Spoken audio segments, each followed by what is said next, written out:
Ошол кезде Кудайдын буйругу жок, курайдын башы сынбайт дегендей, Кудайдын буйругу экен ушу өсүүнүн баары. Анан Кудайдын буйругу менен пайгамбарларга Кудай жөнүндө бейиш, тозок, ошо духтар, периштелер жөнүндө бир түшүнүк, мындай күмөн кээ бирин чече албай калган баары бир ошо Кудай жөнүндө түшүнүк болгон. Ал эми көмүскө көрүнбөгөндүктөн, адамдын гени жетилгендиктен азыр жерге түштү дагы көрүнө Кудай пайда болду. Эми көрүнө бейиш пайда болот, көрүнө тозок пайда болот, көрүнө шайтан пайда болот жашоодо. Ошондуктан Кудай аныктоо үчүн келген.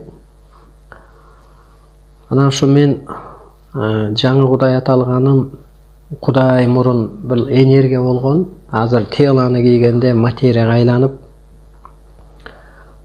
баягы бир жетекчи алмашса деле жетекчибиз жаңы деп коет го азыр башка киши деп. Жыл жаңырса деле жаңы деп атпайбы? Анткени өзгөрүп атат да. Ошол сыяктуу жаңы Кудайдын аталышы менен жаңы Кудай мындан көп жыл мурун мындай деген сиздердин ишенимиңерди бышыктайын.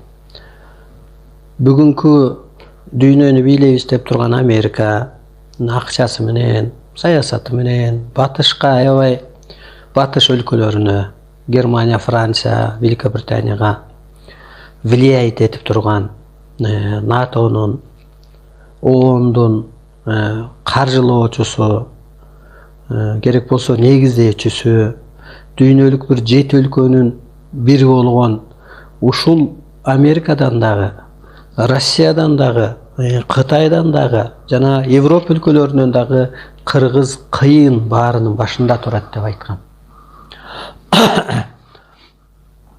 Мына Кыргыздан Кудай чыкты дагы, азыр аурасы менен дүйнөнү тегеретип атат. Кудай, мен кудайчылыкты далилдеп атам өзүмдүн, кудайлыгымды мына көзүңөргө көрсөтүп.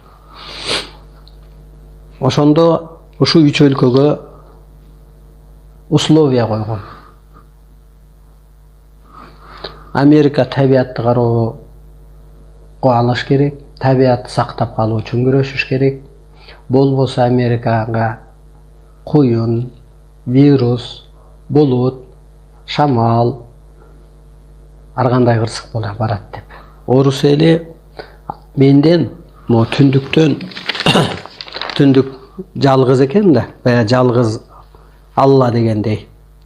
Андан программа алып, адамзатты сактап калуу үчүн күрөшүш керек. Болбосо Россияда эмне болуп атат бүгүнкү күндө?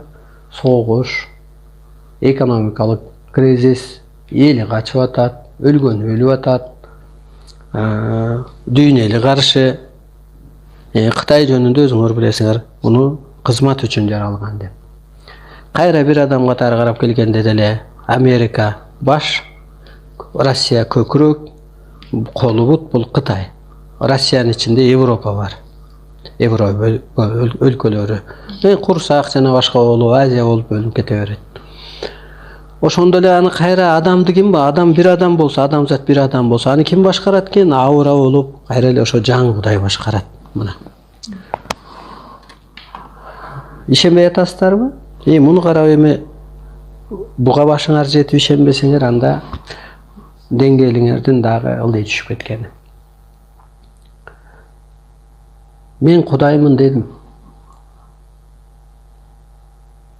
Кытай Эл Республикасы Кыргызстандан карызын доолап, тревожить эткенде, айласын кетиргенде. Керек болсо сен мага, Кыргызга карызсың дедим. Карызыңды кеч. Кечпесең, мен тынчыңды алып коем. Кудай уш жерде турупчу, Кытайды эгер карызынан кечпесе мен талкалап коем. 4 миллиард доллар карызбы, мен 40 миллиардка минуска түшүрүп коем. Табият аркылык жазалайбыз. Анан тобосуна жанбай не болду? Вирус жөнөтөбүз, куюн, булут жөнөтөбүз. Шартым аткарбайбы? Сразу кырсыктайт. Вирус жөнөтөм, куюн жөнөтөм, булут жөнөтөм. Бул 19-жылда май-июнь айлары эле Солтон Сарга да Кыргыз менен ошо Кытай ишкерлери жанагы кен боюнча талашып тартышканда. Вирус деген түшүнүк 20-кылымдан бери жок эле. Болду, анын да коронасы, таажылуу, эң күчтүүсү. Мен Кудаймын, Сооронбай. Сен билбейсиң жаңы доордун талабын. Кыргыз журтун аяп кой, жакындарыңды ая, өзүңдү ая. Бийликти мирным путем, тынчтык жолу менен жолун таап, референдум өткөрөсүңбү? Элсин деле алы келбегенде Путин өткөрдү го жолун таап. Десем, Кудаймын деп айтып, түшүндүрүп коюп, эскерттим. Сезонуң бүтөт. Өткөрүп бер. 1 жыл күттүм. 1 жылдан кийин өткөрбөдү. Иш козгоду. Кудайга иш козгоюп, апенди соки, кайдасың сен? Сен күнөөлүүсүң бардыгына. Мен сени дагы жазалайм. Эсек экөөбүз дагы эсептешебиз отуруп. Могу абаны бирөө кармай алабы? Нурду бирөө кармай алабы? Мен нурдан жаралгам. Жөн эле бир ал нур, ал бир күн, Кудай деген көп кыры бар. Ал энергия. Менин жүзүмдү Апталдаев деп көргөн менен менин көзүм Кудай. Менин сөзүм Кудай, менин оюм, менин жаным Кудай. Менин ал Апталдаевдин телосын атайын жөнөткөм. Кудай катары сүйлөйүн. Жакындарың не болду? Асылбек камалдыбы? Дагы эсеп болот.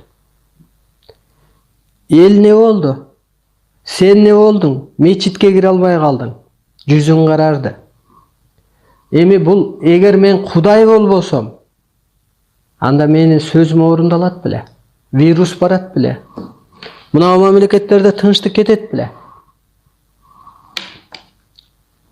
Кандидаттарды айттым ошондо.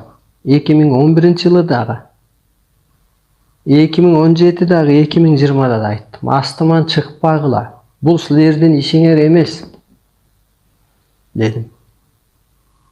Ошондогу кандидат мына кийинки эле 20-жылкы кандидаттын Клара Сооронкулова дагы кырсыктап атат. Канат Исаев, 2 генерал, курсант, дагы Сегизбай Абдил, Равшан. Мунун ичинде кандидат катары Садыр да бар.